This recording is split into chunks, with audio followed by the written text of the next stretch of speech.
You're listening to the Incomparables Total Party Kill podcast, in which a group of friends play Dungeons & Dragons on the internet for your amusement.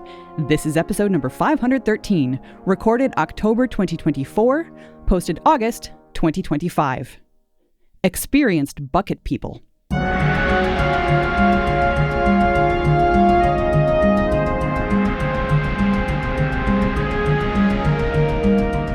Welcome back to Total Party Kill. It's me, Tony Sindelar, a Dungeon Master.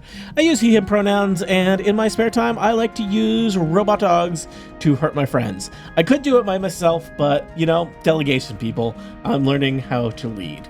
And that is through robot dogs. That's right, we're playing Dungeons & Dragons, specifically the Keys from the Golden Vault, specifically the Talkworth's Clockworks adventure, where our adventurers have traveled to the gnomish town of Little Lockford to do battle with one Tixie Talkworth, who has constructed an army of clockwork security devices to make the town so safe that no one can stay there. She's kind of taken it over. She's a little mad with power. And our friends, our adventurers, have been searching all over town for various clues about how to take Tixie down, and they find themselves in a confrontation with a variety of robot canine security apparati that are causing them some troubles. I'm going to introduce our players in initiative order. They will introduce their characters, and then we will continue the battle. First up with an initiative of 23, it's Aline Sims. How did that happen? I play Jasper, the Tabaxi monk, and we both use she, her pronouns. Next up, the heir to the Belmonte canned vegetable fortune, it's Monty Ashley. Hi, that's me, Monty Ashley. He just said my name. I use he, him pronouns, as does Krong, the bugbear rogue who I am portraying, and I'm going to cause some trubs of my own. Also joining us, Jason Corner Pocket Snell. Oh, thanks, 8-Ball. I don't know what's going on now. I am playing Revelle. He is a Triton druid, but currently in direwolf form. So I guess more accurately, I should say, Perfect. That's why we keep you around, Corner Pocket. And last but certainly not least, Vice President of the Booberry Fan Club, it's Chip Suddarth. Specifically, I use he, him pronouns. So does Josh Molis, my cleric / rogue. And seminary did not prepare me for this. No, it never does. Not named or pictured or introduced are the small squadron of robot dogs attempting to keep interlopers from interloping. There's also one friendly robot dog who is in bad shape. So we join in the middle of combat. Jasper, you and Josh are face-to-face with two robot dogs. One of them is badly injured. One of them is minorly injured. It is your turn. We know that you are not doing well. You are bloodied. You are down a lot of hit points. Anything could happen. Well, first, I am going to 2 attacks per action. Sorry, I told you I was going to be super basic today. So I have 2 weapon fighting.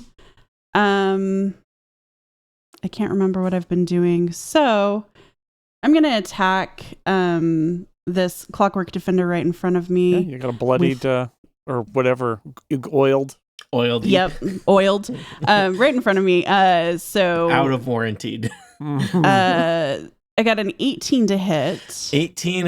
I know how to play Dungeons & Dragons. Let's just check. Yes, 18 is sufficient to hit a clockwork defender. Tell me about damage. That is 6 points of damage. All right. And that clockwork defender is not looking great. Ronk, it says at you angrily. Ronk. What was I doing for my second attack? I cannot remember. When you're shopping for a clockwork defender, check the Carfax, because if it's had a lot of damage, you can buy it for a lot less.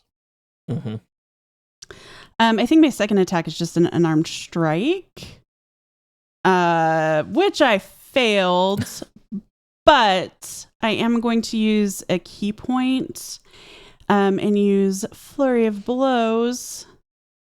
So that is another 19. That'll hit. Punch, punch, punch. For 9 points of damage. That is enough to take out the damaged, weakened Clockwork Defender. It's total. The odds are now significantly more in your favor with each Clockwork Defender you defeat. Okay, and since I'm not using my second Flurry of Blows, I'm going to use Hand of Healing. Oh. No, I'm going to use Hand of Healing because I'm not doing great. To give myself 9 hit points. So I'm up to 25 of 38. See, everything's fine, Jason. I don't know what you're worried about. We've got a monk here. One hand hurts, the other heals. Everything's great. That's right. The other important thing, Aline, you destroyed one of the Clockwork Defenders before. Nice. Guess what happens next? The Clockwork Defender's turn. Excellent. One Clockwork Defender is squaring off with Josh. It is going to do its electrified bite attack on you. We've seen this before. I rolled a critical fail. Always an auspicious start to an adventure. It's auspicious for me. The other Clockwork Defenders are going to... One of them is going to attack your robot Clockwork Defender friend, and one of them is going to attack Revelle. Keep in mind, I'm not currently hidden right now, so he can see me on this bridge. He can't see you, but they're right next to Revelle and the friendly Clockwork dog. So Revelle, unfortunately, when a Clockwork Defender has you in its electrified bite, it basically doesn't even have to roll to hit. It just grinds its jaws and does 10 piercing and 9 lightning damage to you. Woo, okay. Well then, remember when you were a wolf? Oh, good times. I am now back to Triton form. Okay. And I think you are still in the jaws of a Clockwork Defender. Okay. And the other Clockwork Defender is going to come in and try and finish off your friendly robot dog friend. It has rolled a 10, which is not enough to hit a robot dog. So your robot dog friend is okay. Yeah. Krong, it is your turn. All right. I would first like to hide. Mm-hmm. I rolled a 28 stealth. You are invisible to their modest photosensitive receptors on these Clockwork dogs. Great. I would now like to shoot my short bow at the northernmost Clockwork If it Defender. matters, I think you were previously attacking the southernmost one, in that the northernmost one has never been hit, and the southernmost one has been hit a couple times. And I will attack the southernmost robot dog. Something you'd remember if we hadn't paused in the middle of a fight, which we did. Sure, I would. See, that's a courtesy. I want when the players fail, I want it to be their own fault, and I want them to really own that. I don't want it to be through some clerical error. The essence of courteousness is really rubbing in how courteous you're being. Yeah. Would you like some salt? Let me rub it right in your wounds for you, Monty. I'm really believing this pep talk thing that you talked about, Tony. Most humble and courteous of men is me. I rolled a 24 to hit this jerk. 24 will hit a robot dog. Great. Then I will roll a d6 plus 4 for the short bow, and also 3d6 for the surprise sneak attack or whatever it is.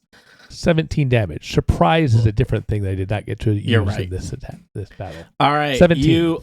An arrow from your short bow whistles across the field and catches that robot dog in its neck. It tries to make a ronk noise, and it's all like it's like the synthesizer is off. It's ronk, ronk. It's still alive, but it's not looking good. Is that the one that has its jaws on Revelle? It is. It is. Friendly robot dog is next. Revelle, I think you have been managing friendly robot dog. Yes. Well, Jason has. Revelle. I guess Revelle has been in a pack with him until he. The line betwin the two of you is. I know it's down. very close. So what am I doing with the robot dog? I just see you as. I just want to attack. Who, what should I roll? Yeah. Roll a d20 plus 5. I'll roll damage if you hit. What are you attacking? One of the other robots? The southmost robot. South robot. 21. 21 will hit. I'll roll damage for you. 11 piercing damage and 2 lightning damage is enough to destroy another robot dog. Hooray. It's like Robot Wars, where a robot dog just like tears the head off the other robot dog, which is slightly uncomfortable for Revelle because Revelle's like leg was inside the jaws of that. But Revelle, you are free now. I'm wearing his head like a shoe now. Yeah. So that's great. Friendly Robot's dog's turn. Now it's Revelle's turn. Oh. Revelle, the tables have completely turned here. 2 robot dogs dispatched. 3 total, 2 recently dispatched, and only 2 interlopers remain, though they are relatively fresh, factory fresh robot dogs that haven't taken much damage yet. Nice. Well, I'm going to attack the one that is right next to me and my friend, the friendly robot dog. We are going to attack. First off, I will use my scimitar to attack, and I rolled a 17. 17 is the armor class of a robot dog. Tie goes to the attacker. That was the minimum that you could roll. That would be 4 damage. And now, with my bonus action, I summon my dancing scimitar, a second scimitar that I throw in the air, speak the word, which is stabby stabby, and it hovers and immediately flies at the Clockwork Defender, the same one, and rolls for 23 to hit. Yeah. And it's stabby stabbies for only, sadly, 1 per stabby of damage. I feel like it would be hard to do 2 damage with a scimitar. Like, it just does not seem like a fine weapon to, like, you know. Like and yet, it does 1d6 plus 1 damage, Tony. And so... Yeah, so it happens. Sometimes you roll so much time the on the one. showmanship of that, and not enough time on the actual attack. As I say, stabby, stabby, it literally goes boop, boop, boop, right on the nose. It boops the nose of the. Yeah, you got it. The robot dog doesn't like that. I just imagine as a Triton that maybe your like spiritual weapon is like kind of watery. And that usually that I just use a fish, just like whack. You just slap people like with mackerel. a fish. Yep. Surprisingly effective. I use macros when I'm working on spreadsheets all the time. Josh, it is your turn. Okay. I'll tell you about macro economics later, Tony. Don't worry about it. Ooh. Yep. I'm regretting this. All right, let's whack the robot dog that is right next to me with my spiritual weapon that is still out there. 17 is the number you need to hit. How's an 18? That is 1 better. Let's not get carried away here. And our damage is a whopping 9. 9's pretty good. At this level, 9's not bad. And I've got I've got another action.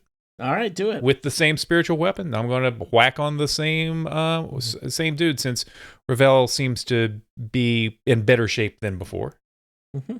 Well, technically worse shape than before, but yes. Well, no, you have got to be more proud of your natural shape. Being a Triton is an excellent shape. Yeah, but I've taken damage in this form too. So second to hit was 13. 13 will not hit the metallic hide of a clockwork dog. So, all right, you all set, Josh? All done. Hey, that was a real fast round of combat. Good job, everybody, for moving quickly, even when we hadn't played D&D in a little while, and we had paused mid-combat, which is not my favorite thing to do, but we did it. We are back around to the top. That was a pep talk. Yeah. Hey, if you're going to die, do it promptly. I got things to do today. Roll faster. Roll faster.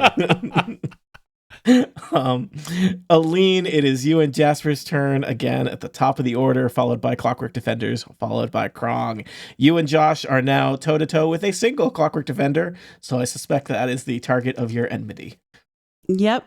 So first short sword attack, 11 to hit. 11 won't hit a robot dog. I'm sorry.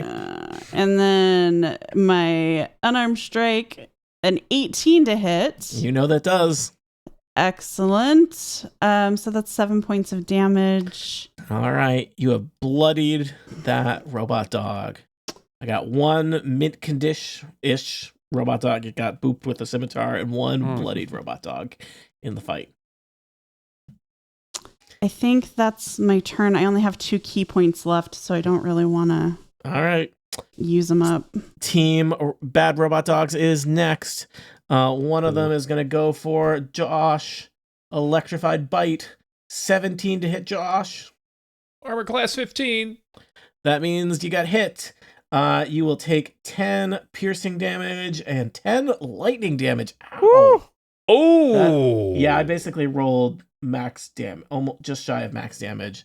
That is 20 damage. And you need to do a strength save or be grappled by this electric bite. Rolling a strength save. Unless you just get killed, in which case the strength save is irrelevant. Failing. All right, good news. Well, news, you are in the jaws of defeat. Defeat is the name of this robot dog. All right. Wow, this could really go any way. Back on the other side of the fight, this robot dog is going for you, Revelle. Sees you as a threat, and it has rolled critical to hit. That's nice. I rolled a critical fail before, and now I've rolled a critical success. So you are going to take 7 piercing damage and 6 lightning damage. That's 13 damage total. Yep. And I need you to do a strength saving throw to be in the jaws of this robot dog. You know I am. It's a 3. All right. There's only 2 of them, but they are packing a wallop. Krong, you are next. Well, I would first like to hide. Yep. The hide number you're trying to beat is 16. Well, I rolled a 12. That is not 16. All right. Then I'm going to walk out here in full view of anybody and just attack this jerk of a robot dog who's attacking Revelle. All right. Robot dog does a double take. Oh, what? I rolled a 1 for a total of 9. Ooh. You know, it's real exciting, the games of chance inside Dungeons & Dragons, where you can have good strategies and the dice are not interested in those strategies, and they provide you the smallest of numbers, and the Dungeon Master is just sitting over there rolling 20s like it's their business. So yeah, you appear from the shadows, surprise the robot dog, and then fail to stab it. Well, I've taken a bonus action, and I have moved, so I am done. All right. Jason, Friendly Robot Dog is next. Friendly Robot Dog is not doing great. 21 to hit. 21 to hit. Friendly Robot Dog bites his previous coworker and delivers a 17 damage to that evil robot dog. Evil robot dog is now bloodied. Revelle, it is now your turn. You are in the jaws of a dog.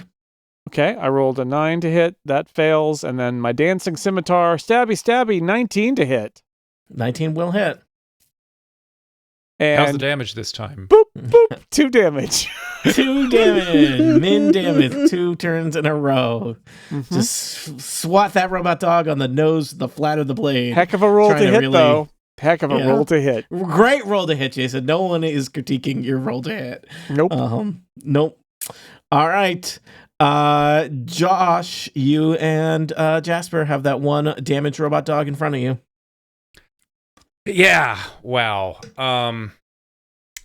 If I swing at it, that dog is in.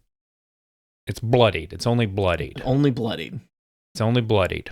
You can sometimes there's a lot of damage between bloodied means halfway hurt, right? So, but that doesn't mean don't do damage because we have to do damage to this thing eventually. You do, yeah. There's right. It's unlikely there's a scenario where you and that robot dog work things out and retire together. Yeah. Just drinking mint juleps on the porch. It's not going to happen. Spending the turn on healing myself probably won't do great because the dog has me grappled and is going to just deliver that damage to me all over again. That's true. So sometimes murdering a robot dog is the best offense and defense. It's one of those, something sports. So All right. Don't look to me for wisdom, people. I'm going to do the obvious thing, and if it doesn't work out, I'm going to try to convince you to let me do something not so obvious. Spiritual weapon. Let's whack at the dog that's grappling me. 21. Yeah, 21 will hit. Roll some damage. Rolled a 1. Total of 4. Could be worse. We've seen Min over there. damage. Yeah. Could be worse. Could be 2. Could be 2. All right. Would you like to hit it again with your non-spiritual weapon? Is that how it works? No, I've got an extra action, so with the spiritual weapon, so I can do it again. Okay. All right. And the spiritual weapon has 60 feet of range. Mm-hmm. So I'm going to fling it at the one that's on Revelle. That is only 40 feet away. Yeah. That is only 40 feet away. You could fling it 50 feet and then have it come back 10 feet. Seems wasteful, but you Seems wasteful. So I'm going to attack the one that's on Revelle while yelling to the dog that's grappling me, fetch. Okay.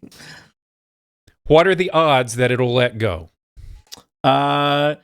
Well, I do have +3. I'm trying here. I've got +3 animal handling. Roll animal handling as a free action, and let's see what you get. I got an 18, total of 21. The dog seems distracted by it, so we'll see what happens. All right, let's take a whack at the dog that is on Revelle, and I am rolling 17 hits. Yep. And I rolled an 8, so that's a total of 11. All right, I will tell you that the robot dog currently pincerting Revelle's leg is in bad shape. Jasper, 2 of your friends are being murdered by robot dogs. It's a real murdered by robot dogs dilemma. Mm-hmm. You can only save one of them. That's not true. You could possibly save 2 of them, but you would have to save one of them first, which would indicate that they're your favorite. So How about the one that's the closest? you are really close to one. Like Jason's dying like 40 feet away. That's Jason. That's really convenient. Yeah. Gonna do my 2 attacks per action. Short sword from Gnome. 14 to hit. 14 does not hit a robot dog. Yeah, okay. I'm gonna try my unarmed strike again. That was a 10 to hit. Does not hit a robot dog. I'm thinking that the dog grappling me was not as distracted as I would have liked. We don't know. It's not its turn yet. Anything could happen. I don't have anything else right now. You're a monk. What you do is you punch things. I advise you to punch it. Yep. So, yeah, that's my turn. Sorry. All right. It's okay. We're moving fast. Clockwork dogs are next. Let's deal with the clockwork dog that Josh attempted to confuse by telling to fetch. You did roll a very good animal handling roll. So here's what's going to happen. The clockwork dog is just going to, grind its jaws on you first for 7 piercing, 5 lightning. That's 12 total damage. Are you still conscious? I am not. You go down. It drops you, because it's a very accommodating robot dog, and it runs off in the direction of Josh's spiritual weapon, which provokes from Jasper. Excellent. Unarmed strike and short sword are both the same, so I'm going to punch it because I'm a monk. Yep. Finally, 18 on the die for 24.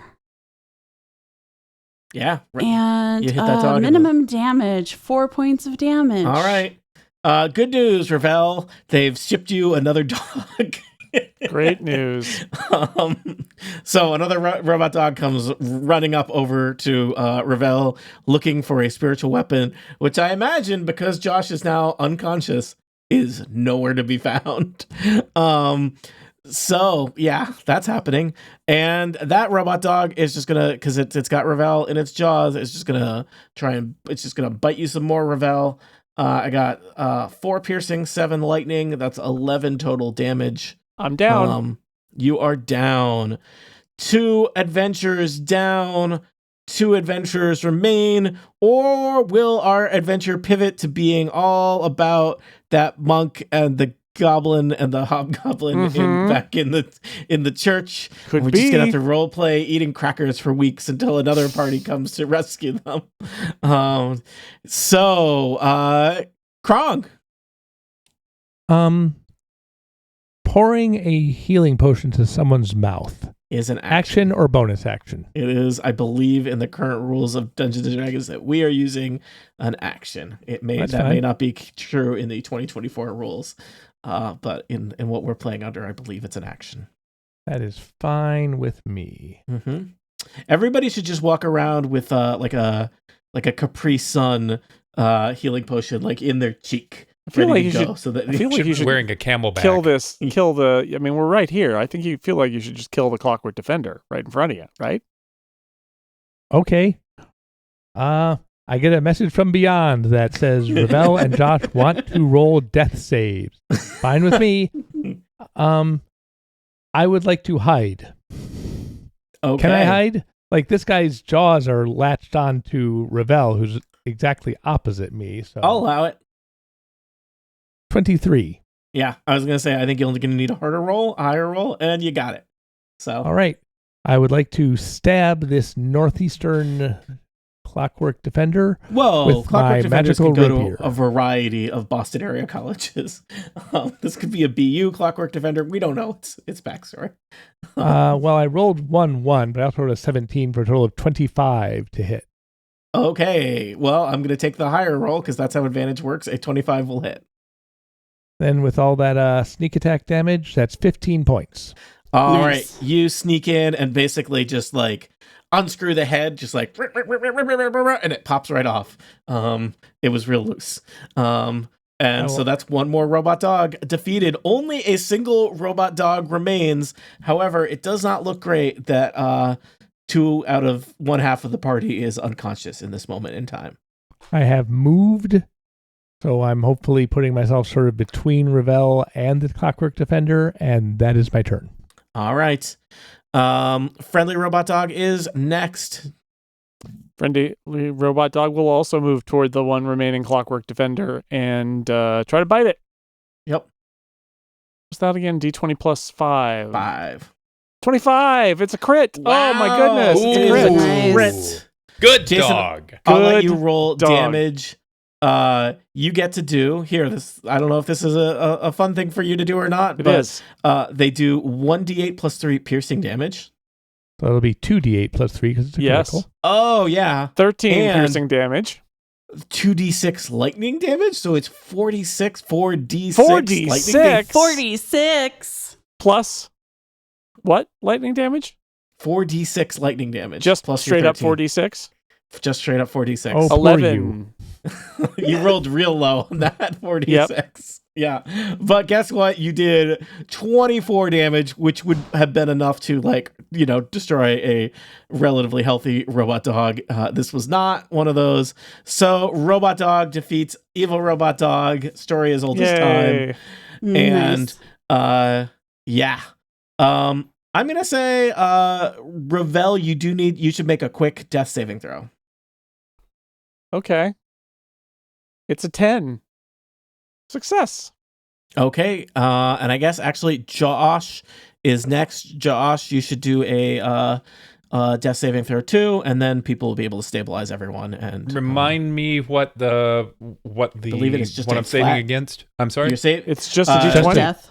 Yeah, It's just a D20. just roll a d20. When you are dying, which is what the state you are currently in, you're not dead. You're dying. Let's not be dramatic. You have to roll death saving throws. If you fail 3 death saving throws, you're dead. Real dead. Dramatic kind. Which is dead. what you just did because Chip rolled a 7. The other bad news is that these hang around, I believe, until you take a long rest. So Really? you'll be okay. You'll be okay in a second, but you've got one strike on your I was gonna say bingo card, but I don't think I'm using words appropriately there. Until you get a long rest, you will always carry the specter of death lingering over you. Really? You know, You just like working in corporate America. Yeah. After Revelle and Josh do that, Jasper and Krong both get turns, so I'm going to assume that Jasper and Krong can stabilize Revelle and Josh through a variety of means, and probably you might want to take a short rest now and heal / figure stuff out. Well, first of all, a potion of healing gives you 2d4 plus 2. Yep. So Do I I'm get going that? to roll that for Revelle. Okay, that's 8. The only healing I have requires me to use a key point. Like I can stabilize, I know, with a medicine check. We all but- got potions of healing earlier in the adventure. So you might want to just disperse some potions of healing, and then people might want to spend some hit dice. Oh, sure enough, I've got 2. All right. Oh, so are we I'll are taking give- a short rest right now? I think so. We could imagine you might retreat back into the vestibule of the church. Just, I don't know how many NPCs you're going to make me play. Oh, hey, back so fast. That was one of them. We won't say which one. The joke is that I'm not great at Dungeons and Dragons sometimes, and other times I'm okay. That's the joke, everybody. Okay. Josh takes 7 points of healing from a potion of healing. And Chip, you're starting from 0. So if you were negative, Right. those go away. I think you probably want to take an hour rest to get the things that you get from a short rest. People could spend additional hit dice. Correct? Yeah. So are you doing that? Yes. Yes. I'm going to do 1, yeah. I'm up to 37 out of 38. That's pretty good. You can only really do one better than that. Yep. Do you want me to take you back to the city map? Would that be helpful? We have a plan. We were going to go over to the Yeah, we're going to go to the southwest area, whatever it's called, and get Where a the mines are. groundbreaking machine and then bring it over and just drive it through the wall of Tixie Tuckworth's house. That technically we meets the were. legal definition of a plan. Mhm. Yeah, no, I mean, I guess I said that derisively, but it's like, no, that You actually, sure did. yeah, I was like, no, actually, I guess that really has all the parts of it. I mean, we could critique the quality of it, but no, that's a plan. I don't know why I had to be such a Could jerk we? about it. Let's go ahead and critique the quality of it then, Tony. Well, I mean, sure sounds loud. Might attract the attention of all of the robots in the entire city. Shock Unclear and if any awe, of, Tony. We need to and, make a big statement. unclear if any of you are licensed to operate heavy mining equipment. The other parts of it are just awesome, so it's hard to criticize those parts where you use it to basically demolish the front of a building that you need to get into. I like that part a lot. That's one of my favorite parts. So You had it with this heist nonsense. yeah, New heist, we drive a Yeah. truck through the door. yeah, we're going loud this time. Uh-oh. All right, are people caught up on healing and doing stuff? I think so, yeah. All Yes. right. I'm at 16 of 28 now. You can spend another hit die if you want. You might want to spend one more hit die, Yeah. depending on. Better that than just. You can't take them with you, Chip. All right, so not the most auspicious start to your plan in terms of being All confronted right. by Robot Dog. Well, I'm just painting a picture. You It's not did an it. annual review. It's not, it's not personal. It's just narratively there were some bumps in the road. Hey, I put those robot dogs there. It's I'm complicit in this. Not the most auspicious start to your plans to deal with Tixie Tuckworth in terms of a squad of robot dogs showing up as soon as you had exited the Abbey of Caladern Smooth Hands. But now you've rested, and you do know at this point you have now dispatched a significant chunk of Tixie's protective forces, right? There's a finite number of robot dogs out there, and there's 5 less of them. I think in your briefing way back when, you did get information about basically the number of clockwork automatons that Tixie has, and we're talking that, I think probably Tixie has in the neighborhood of like 20 robot dogs, not 100. So taking out 5 of them is a significant number. Do you want to fight all of the robot dogs at the same time? No, that would be real bad. Also, you befriended one, so that's one other one that you get to take off the board. That's right. So I don't know if any of you are equipped in any way to heal I was friendly just robot wondering dog? about that. Is any of you secretly have a level of artificer and or veterinarian? Um, So a standard cure spell won't do it for this no, puppy, huh? it's a little too mechanical, a little insufficiently organic. You need a mechanics mechanic, not an organic mechanic to get this guy. So that's that robot dog may be on borrowed time. Now is definitely the time to invest all of your hopes and dreams in it and name it. So the goal at this point is to head to Cave Mouth, the mining district of Little Lockford, and currently the only part of Little Lockford that you have not already visited. Can you remind me, do you have a specific path that you want to take from where you are on Halfway Isle to Cave Mouth, far across the caverns? Are we riding the buckets again? I think were we going to ride in the buckets, or were we? You could ride in the buckets. The buckets there's this, they call it the slag line. There are these industrial buckets that go around Little Lockford, and the buckets actually they rotate counterclockwise, I believe. Right. So Yes. it would actually not be a very long trip by bucket. So Yeah, why had we talked about lowering the bridges before? Because we need to get the land breaking machine from Cave Mouth yeah, to right. Smolder Yeah, Town. so that was the plan, Well- was just to use the controls to lower the bridges and then take the shortest route to over at Cave Mouth. okay. So you're going to head back to the power station in Turbine Heights, where there's a big control board that raises and lowers bridges and turns on and off power. I will tell you, when you were looking at that control board before, so it was pretty obvious that all the bridges into Cave Mouth were raised. They're drawbridges, so they were raised up. Also, all the power to Cave Mouth was turned off.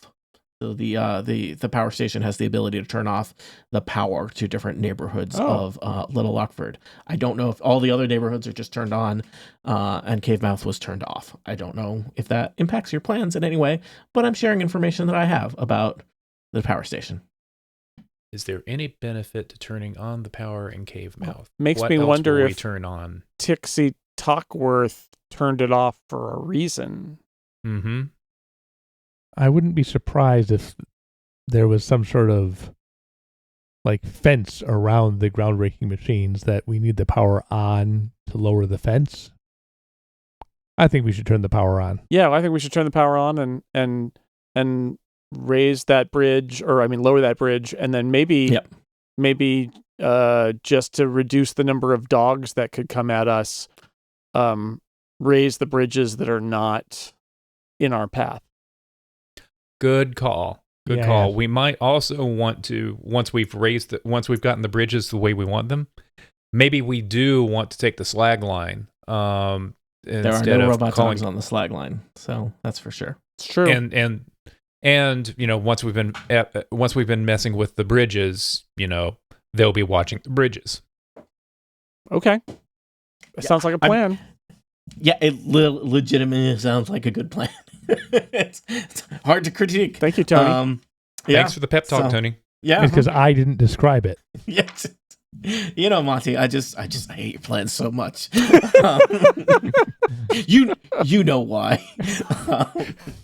All right. You know what you did. I'm going to ask you collectively to make one stealth check as a group to basically get to the power station, and then from the power station to the slag line without incurring any trouble with robot guardians. It's going to be easier because it's going to be an easier check because you've defeated a bunch of the robot guardians. But I want you to make a check. So everybody rolls.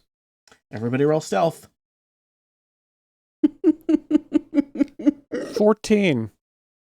14's good. 22. 22 is real good. Critical fail. Critical fail for Jasper. Jasper 5. finds a new favorite bell.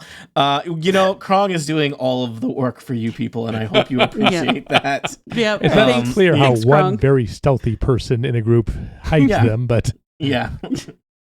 Real good Jasper work for a starts heist batting crew. at a bell, and Krong is like, "Not now. Save that for later," and takes it away. And so you find your way from the power station where you've adjusted the bridges, turned the power back on in Cave Mouth to the found the rotating buckets for the slag line. So there are these big kind of industrial dangling metal buckets that kind of rotate around Little Lockford. They are primarily used to bring ore from the mine over to Smolder Town, where it is smelted and whatnot, but they could also be used for bringing equipment and, in a pinch, people. Each bucket is big enough to carry 2 medium creatures each, or if any of you are secretly gnomes, 5 gnomes. So I think you're going to need to split into 2 buckets. And I'm just 3 checking. buckets with the dog, with our dog, right? Do you need to? Oh yeah, 3 buckets with your dog. Does it want you to make any kind of acrobatics check to get in a bucket, or is it just going to let you get in a bucket? Reading the adventure. This is not the first time we've been in buckets. All right. We're old pros at this. Do you remember if I made you roll anything last time? No, it happened automatically. It was just absolutely smooth. I think we did roll Also, something at some point. 3 years ago, so... Yeah, it was like in June. All right, we're going to say you're experienced bucket people. You get in the buckets and you ride them over to... you get like a nice little tour of Little Lockford. You haven't ridden... I don't think you rode them in this exact direction. And this time you arrive in Cave Mouth. As you hop out of the buckets in Cave Mouth, it's clear that Cave Mouth is mainly a place where like stuff would be exporting, and there's like, I imagine, big like mining carts full of unprocessed ore waiting to be loaded onto the buckets. So it's kind of dirty and dusty here. You can still, like, the lights are kind of still kind of powering up in Cave Mouth, where the power had been turned off, but there are street lamps throughout Cave Mouth. Some of them are still kind of flickering, and you can even see, it seems like possibly with power restored to this area, perhaps there were some creatures that had comfortably moved around these dark streets that are headed back to the mines now that things are picking up in Cave Mouth. Looking around, Cave Mouth is it's a little less kind of set up as a town or city the way other parts of Little Lockford is. There's lots of places where there's just stalagmites just kind of like jutting up out of the ground. Almost every kind of road or alley has rails for mining cars on it, and there's lots of equipment that's just been kind of discarded in the street as people evacuated the mines when they were evacuating Little Lockford in general. Looking around, there's basically some warehouses, and there's a lot of warehouses that look like they're mainly holding ore.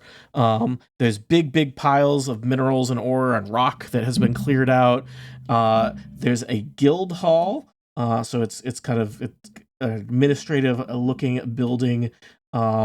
Big hammer and pickaxe kind of symbols worked into the front of it, but the other structures in Cave Mouth are very industrial looking. There is also a very conspicuous big hole leading, you're already in the Underdark, but deeper into the ground if you wanted to go into the mines themselves. So you're in Cave Mouth. What next? Look around for earth-breaking machines. Okay. Give me an investigation check, Krong. Okay, I will give you an investigation check. I'll point things out and help. You're helping. So you had advantage, Krong, if you want to roll. Well, great. With that help, I got a natural 20 for a 23. Okay. You find next to the guild hall, there is a big warehouse, and this looks kind of different than the warehouses that are storing just piles of ore. It's sealed up tight. Doesn't look like anyone has messed with it. There's a big, giant kind of sliding door on the front, and like painted on the side, on the big metal sliding shutters, is the symbol of the Miners Guild, which is like a shovel and a pickaxe crossed, and it's painted in kind of a gold, glittery kind of paint. And you're like, this is where you would put, some heavy duty equipment here. Are the doors locked? The door does appear to be locked. I will just take this moment to remind you, since it was a long time ago, that you picked up a strange set of keys when you fought Tixie Talkworth back in the tavern. Great, let's try those keys. All right. A lot of now keys. the challenge is that this is like a janitor's key ring, which is to say there's here, this will be fun. Monty, roll me 8d10. Can I just pick the lock? You could. Who needs it? I rolled a 41. There's on my 41 8d10. keys on that key ring.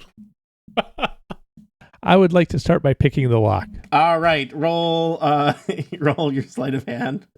22. All right. Nice. You have unlocked the mundane lock on this giant garage that you technically have the keys to. Mundane lock, you say? Well, I'm just going to open the mundane door and walk in. All right. There's the sound of a garage door opening, so it's lots of metal rattling, and you are looking into kind of a large kind of hangar bay warehouse kind of a structure. And inside this storage unit is one thing that catches your eyes more than anything else is a giant kind of drill on tank treads. It's got all kinds of like steampunky gauges and dials next to it. It looks like it might be in for repairs or some other kind of maintenance, because there's one part of it like that looks like it someone was doing work on it. But it is fancy, and even just looking at the drill, it kind of glints as if it was the drill itself was made out of some fancy gemstone that's particularly sharp and powerful. And you hear a voice from somewhere in the garage that says, "Oh, occupied? We're here to help." Oh, good, I'd help. You can come back later. Thanks. Please close the door on the way out. We're here to save your town. We need this drill thing. Give me a persuasion check there, Krong. Persuasion is not necessarily what I'm good at.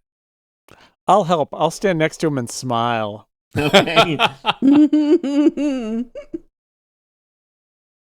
Well, then I rolled a total of 20. Oh, see, that's really good. So a gnome kind of peeks out from behind a pillar, and he's got like a book and a little candle with him, and he's wearing, it's really unclear where, he's got some kind of headgear going on that is in the like exact middle between, are they goggles or are they glasses? And he's got all kinds of little like gadgets on his belt, but he's a rather kind of short, elderly, diminutive looking gnome. I'm just saying, I think any of you individually could take him in a fight, and collectively it would not be a contest. But he says, well, I don't know if there's anything that could help you much here. It's just me keeping to myself, eating my rations. I'd appreciate it if you move along. Don't like that door being open. That's how monsters get in. Tixie Talkworth's automatons have taken the city over. Oh, I'm well aware of the problems with Tixie. That's why I live here now. We need to turn them off. We need to get into her house. We're going to do that with this drill. You're gonna take my contraption and use it to save the city? Yes. Yes. Would you like to help? I, Ignis Flint, will be the savior of Little Lockford? Yes. Yeah. And in doing so, you're going to defeat Tixie Talkworth, the greatest inventor in all of Little Lockford. And this guy's giving himself his own pep talk. Wow. Yes. Ignis Flint, the second greatest inventor of Little Lockford, will be promoted to greatest inventor? Yes, officially. Yeah, technically you may have already been promoted because Tixie has fallen on hard times. They're going to build a statue of you. Poor Tixie. You know, she showed such promise, but she chose a dark path. It's true. She did. Well, it sounds great to me. Which of you knows how to drive? What is drive? I do. Or you could get even more of the glory by driving it yourself. All we need to do is drive it through the wall, then we swarm in behind you, turn off the machines, probably fight Tixie, and you're just sitting up there in your drill laughing and just seeing everybody love you. Frankly, that sounds great. Drill, not really built for this, but, we do what we can in challenging times. It is a delicate piece of machinery, and I have been concerned that we're, other creatures from the mines or those accursed clockwork dogs were to attack it. It wouldn't take a lot to take it down. So I would need, kind of like an escort to protect it until we did whatever you want. You want to demolish a house? Oh wow, this thing was built to dig for gems, but oh man, it would cut through a house like nobody's business. We just need to get into the house. We don't need to necessarily demolish it, but we do need to get into it. Oh yeah, no. Houses are way easier to cut through than the solid rock we have down in the mines. No trouble at all. The hardest thing will be getting it there. Well, if it's so easy, do you have anything smaller that can cut into a house, or is this the only option? This is it, friend. All right, then here we go. All right. He goes over and there was like a panel that he'd clearly been like working on, and he like plugs a few wires and he tightens something with a big old wrench, and he jumps up, and there's kind of, there's like an exposed kind of cockpit at the back. It's not, this is not a war machine. It's an, industrial kind of thing. And he turns some levers, and the motor on this giant drill contraption kind of kicks in, and it is just deafeningly loud. It would be hard for you to have any kind of conversation while the drill is running. He's yelling, but it's hard to hear over the drill. And he's like, "Lead the way!" And you guys are like, "What? Read the way?" And he's like, "No, lead the way!" And you do that a couple times. So that the drill is not automatically turning when the wheels are turning. Yeah, it's a whole thing. And then like the drill kind of starts rolling forward and clips part of the door that somebody didn't raise all the way, and tears that off its hinges and just like spins it around on the front of the drill and sends it sailing off into the distance. And now your drill is rolling down the streets of Cavemouth, hopefully in the direction of Smolder Town. I'm visualizing this like one of my younger brother's G.I. Joe toys. Can we actually write on the sides of it like action figures? Yeah, you can write on the sides of it like action figures. Go that way. Don't get your feet stuck in the tank treads. That seems bad. No. But yeah, no, you can hop on and off of it pretty easily. Thankfully you have already lowered the bridge connecting Cavemouth to Smolder Town, and so you are rolling across the bridge without any issue, and into Smolder Town. I'm assuming that's what you want to do. Yeah, that's what we want to do. That's what you want to do. Ignis Flint, he's been locked up in a warehouse by choice, I guess, for several weeks now. He seems to be a little, he's a little out there. But he's telling you all about he's very proud of his contraption and how powerful it is and what it's going to be able to do. What? Yep, exactly. Just like that. Let's see here. As you roll across the bridge and re-enter Smolder Town, the neighborhood that you have been to before, you roll past the refinery, past the tavern in which you confronted Tixie Talkworth, and over into the southeastern corner of Little Lockford toward Tixie's workshop. The drill kind of grinds to a halt as the tank treads stop rotating. The drill itself is still kind of idling, spinning at a decent clip, and Ignis Flint kind of points, and off in the distance you see a figure, I believe a figure that you've seen before, a robotic guardian that Tixie Talkworth has placed outside of her workshop. It's a 10-foot tall metal man with a shield and a big kind of axe for one arm, and it has clearly noticed you. There is no dex check that you could roll to hide your industrial drill that you have brought into Smolder Town. And How far away is it? I'm gonna say, I don't know, maybe a good 100 feet away. Oh, okay. So plenty of time if you wanted to prep something or do something. Mm-hmm. Good. And Ignis says, I think you're gonna need to do something about that first. Okay. Yeah. Well, we have the means to blind it if we get close enough. Gem of brightness. I'm going to get off the drill and hide. Right. Like in the shadows by the street. Okay. So I'm gonna cast Gust of Wind and aim it at the thing, and that's a 60-foot long. So when it reaches the 60-foot mark, it's going to have to make a saving throw, and it's also going to have its speed halved.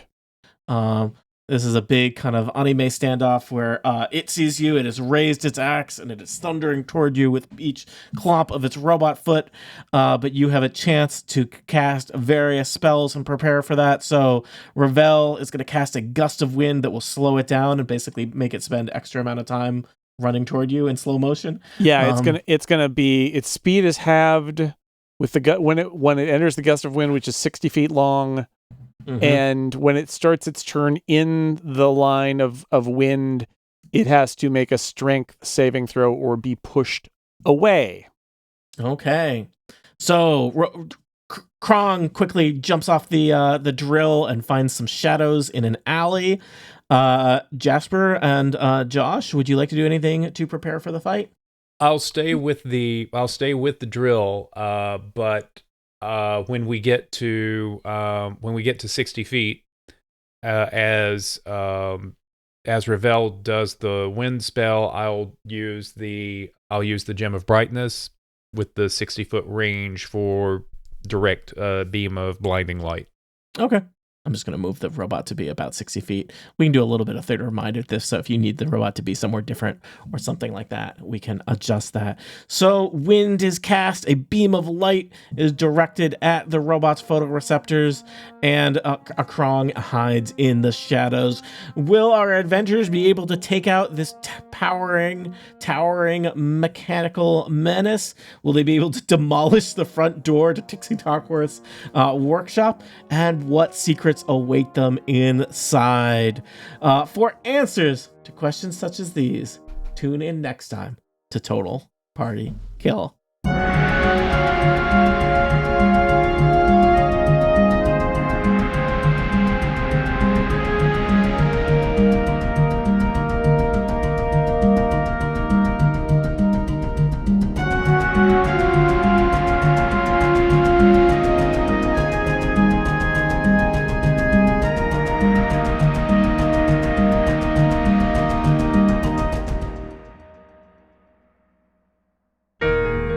The Incomparable Podcast Network.